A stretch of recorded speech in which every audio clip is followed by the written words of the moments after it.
সবার আগে দেশের চেয়ে বড় কিছু হতে পারে না। আইসিসি আর বিসিসিআই এর কাছে মাথা নত না করে সেরা সিদ্ধান্ত নিয়েছে বাংলাদেশ ক্রিকেট বোর্ড। ক্ষতি নয়, বরং ইংল্যান্ড, অস্ট্রেলিয়া কিংবা দুনিয়ার প্রভাবশালী বোর্ডগুলো অতীতে যা করতে পারেনি সেটাই করে দেখালো বিসিবি। বাংলাদেশের সুনাম এখন বিশ্বজুড়ে। বিশ্বকাপ নিয়ে বাংলাদেশের এমন ঐতিহাসিক সিদ্ধান্তের মূল্যায়ন নিয়ে বাকিটা শুনবো জিসান মাহমুদের রিপোর্ট।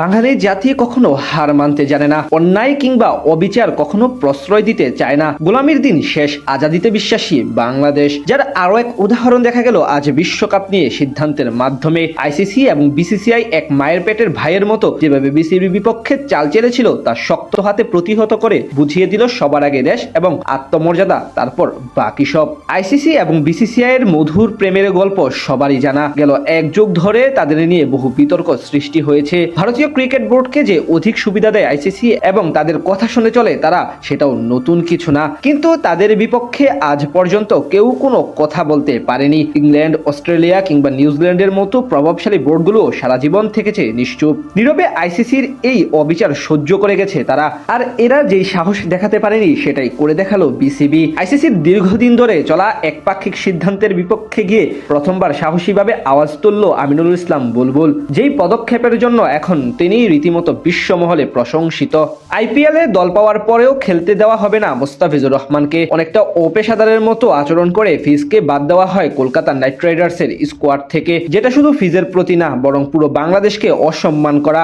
এরপর বিসিবি থেকে সাফ জানিয়ে দেওয়া হয় ভারতের মাটিতে গিয়ে কোনোভাবেই বিশ্বকাপে অংশগ্রহণ করবে না টাইগাররা।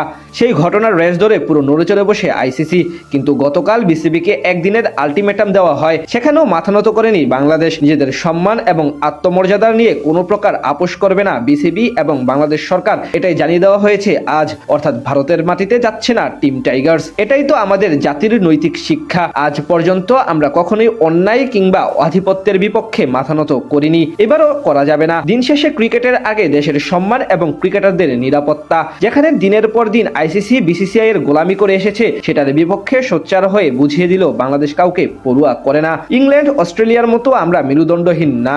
আমরা ক্রিকেটকে যেমন ভালোবাসি তেমনি দেশকে সমান ভালোবাসি। অর্থ দিয়ে এই জাতিকে কেনা সম্ভব না। আর এমন সিদ্ধান্তকে সাধুবাদ জানাচ্ছে ভক্ত সমর্থকরাও। দেশের সম্মানের সাথে আপোষ না করে বিসিবি যে সিদ্ধান্ত নিয়েছে তা নিঃসন্দেহে বাংলাদেশ তো বটেই, গোটা ক্রিকেটের জন্য ঐতিহাসিক হয়ে থাকবে। যেখানে সবাই আইসিসি এবং ভারতীয় অপেশাদার বোর্ডের গোলামি মেনে নিয়েছে বারবার, সেখানে বাংলাদেশ দেখালো নিজেদের নৈতিকতার অবস্থান। এমন আর কয়জন বা কোন জাতি করতে পারবে? প্রশ্নটা হয়তো বহুদিন থেকে যাবে। দিন শেষে নিজেদের কথায় অনড় থেকে এই লড়াইয়ে মাথা উঁচু করে জয় পেল বাংলাদেশ এবং বিসিবি। যে উদাহরণ তৈরি করলো আজ, সেটা আমিনুল ইসলাম বুলবুলেরই জয় ছিনিয়ে এনেছে সবার কাছ থেকে।